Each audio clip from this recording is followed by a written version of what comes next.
हमें बहुत गलत लोग मिले और उन गलतियों को हमने खूब निंदा की, लेकिन स्वयं अपने जीवन को गलती से नहीं बचा पाए।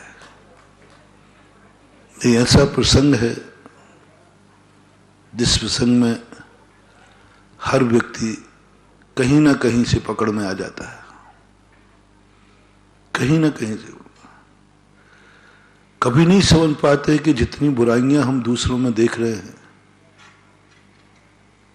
तो कहीं सारी बुराइयां मेरे खुद में तो नहीं भरी पड़ी हैं। क्रोधी व्यक्ति हमें बुरा लगता है,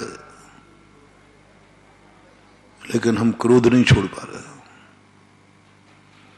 मानी व्यक्ति बुरा लगता है, लेकिन हम मान नहीं छोड़ पाते।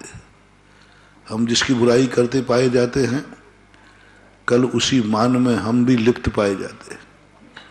हम मायाचारी को बुरा कहते हैं, लेकिन स्वयं की मायाचारी, स्वयं माया भी रूप नहीं छोड़ पा रहे। हमेशा कहते हैं कि लोभ बुरा है, लोभ बुरा है, लेकिन जब स्वयं की बारी आती है तो लोभ छोड़ नहीं पाते। ये कब तक चलता रहेगा ऐसा? दूसरों के दोष देखना और उनकी बुराई करना, ये कब तक चलेगा? ठीक है, मुझे इस बात का थोड़ा सुकून है कि तुम्हें बुराई पता है।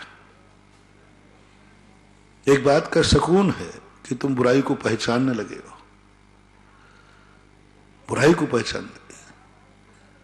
अनंत अनंत जीव हैं कि जो बुराई को पहचानते भी नहीं, उनको मालूम ही नहीं कि यह भी गलत कार्य है, बुरा कार्य है। इसमें कोई संदेह नहीं है कि आप जिनको मैं उपदेश दे रहा हूं वे बुराइयों को जानते हैं, समझने लगे हैं।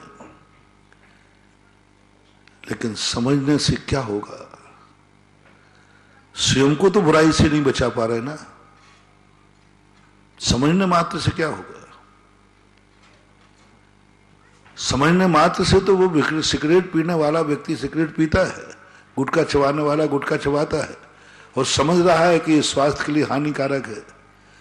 समझने बाद से वो कैंसर से नहीं बच जाएगा।